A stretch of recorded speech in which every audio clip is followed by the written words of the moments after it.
স্বামীর আনুগত্য মানে স্বামীর দাসত্ব নয়।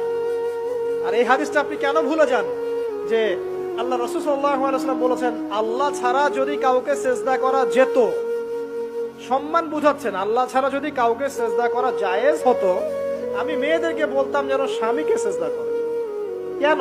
কারণ আপনাকে রেসপন্সিবিলিটি, আপনার খাবার, আপনার ফুড, আপনার শেল্টার, আপনার মানে পুরো দায় দায়িত্ব নিজের হাড় ভাঙা পরিশ্রম দিয়ে, জীবনের ঝুঁকি নিয়ে স্বামী আপনার জন্য করে। সে আপনার সম্মান পাওয়ার যোগ্য তো? সে কি আপনার সম্মান পাওয়ার যোগ্য নয়? আপনি যদি সম্মানের হক আদায় না করতে পারেন তাহলে আপনি অকৃতজ্ঞ। আর অকৃতজ্ঞ মেয়ে কখনো জান্নাতে যাবে? একটা হাদিসে আছে, বেশিরভাগ মেয়ে জাহান্নামে যাওয়ার অন্যতম কারণ হচ্ছে তারা স্বামীর সাথে কুফুরি করে। কি করে? মানে সারা জীবন স্বামী ভালোবেসে যায়, ভরণ পোষণ দিয়ে যায়, সব চাহিদা পূরণ করে যায়, একদিন দেখবেন কথা কাটাকাটি হয়েছে, ওই দিন বলে বসবে যে তোমার কাছে আমি কিচ্ছু পাই নাই সারা জীবন। এই যে কুফুরি, এই কারণে তারা জাহান্নামে যেতে পারে বেশি। আল্লাহ হেফাজত করুন। আরেকটা কারণ হচ্ছে যে বেপরদা। আপনাকে 4টা মূলনীতি ফলো করতে হবে। 1, এমন কোন পোশাক পরবেন না যে পোশাকটা আটো সাটো, যেটা পরলে আপনার গায়ের কাঠামো বোঝা যায়।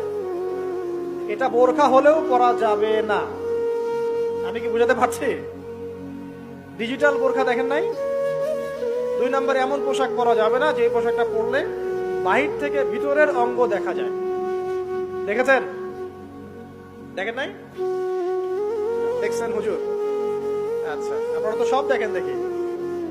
তারপরে 3 নাম্বার, এমন পোশাক পরা যাবে না যেটা অমুসলিমদের সাথে সাদৃশ্য আছে। কথা বুঝতে পারছেন? অমুসলিমদের ধর্মীয় বিষয়ের সাথে সাদৃশ্য আছে এমন পোশাক মুসলিম মেয়েদের পরা যাবে না। এর মানে এই নয় যে অন্য ধর্মকে আপনি আক্রমণ করবেন, এটাও নয়। আর 4 হচ্ছে, পুরুষরা মেয়েদের পোশাক পরতে পারবে না, মেয়েরা পুরুষদের পোশাক পরতে পারবে না। জি, আপনাদেরকেই বলছি, আপনারা জিন্স পরতে পারবেন না, মেয়েদেরকে বলছি, এবং টি শার্ট পরতে পারবেন না। আপনারা ওই যে যা ইচ্ছা তাই ড্রেস পরে বলবেন যে 1000 বছরের সভ্যতা সংস্কৃতি, এসব বাজে কথা চলবে না এখানে। এটা 1000 বছরে কোনোদিনও আমাদের দাদা নানিরা এগুলা কখনো পরে নাই। করছে? আপনার দাদি কখনো এরকম পরছিল শাড়ি? তো এই যে বললো 1000 বছর থেকে পরে আসতেছে নাকি? সুবহানাল্লাহ। তো এখানে বিষয়টা হচ্ছে, পুরুষ মেয়ের পোশাক পরতে পারবে না, মেয়ে পুরুষের পোশাক পরতে পারবে না। আমি খুব সংক্ষিপ্ত করে আপনাকে কোরআন সুন্নাহ থেকে 4টা মূলনীতি বলে দিলাম। এই 4টা মূলনীতি কোরআনেও আছে, হাদিসেও আছে।